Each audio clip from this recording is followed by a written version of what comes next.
তোমরা আমার থেকে অনেকেই জানতে চেয়েছিলে যে দিদি কিভাবে বাড়িতে হোবং মশলা তৈরি করব, আমি তারই ভিডিও দেখাচ্ছি। দেখো, প্রথমে আমি হোবং মশলার সামগ্রীটা নিয়ে নিয়েছি, তবে শুধু এটা নিলেই হবে না, এর সঙ্গে আরও অনেক কিছুই মেশাতে হবে। যেমন এর সঙ্গে কিশমিশ, কাজু, নকুলদানা, তারপরে স্যান্ডেলহুড পাউডার, মানে তোমার যেটাকে চন্দন পাউডার বলি, কর্পূর, তারপরে এলাচ, এগুলোকে দিয়ে এবং সঙ্গে হচ্ছে মাখনা, এগুলোকে দিয়ে ভালো করে মিশিয়ে নিয়েছি। আর এখানে হচ্ছে যত বেশি পরিমাণে ঘি এবং গুড় দিতে পারবে ততই কিন্তু এর উপকারিতা এবং এর স্মেলটা কিন্তু তত ভালো হবে। আর যদি এটা দেশি ঘি হয় তাহলে তো আর কোনো কথাই নেই।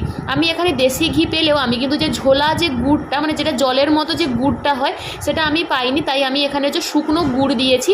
আর একটা জিনিস যেটা না দিলে কিন্তু এটা একদমই অসম্পূর্ণ থেকে যায়, সেটা হচ্ছে 9 রকমের কাঠের গুঁড়ো। এটা কিন্তু তোমরা অনলাইন থেকেই পেয়ে যাবে, আমরা আসলে হাতের কাছে পাই না বলে অনলাইন থেকে কিনেছি। এরপরে মধু এবং শুকনো গুড় দিয়ে এটাকে ভালো করে মাখিয়ে নিলেই কিন্তু হোবং মশলা একেবারে তৈরি। এবং একবার তোমরা এইভাবে করে দেখতে পারো, এর স্মেলের কাছে কোনো মশলাই কিন্তু টিকবে না।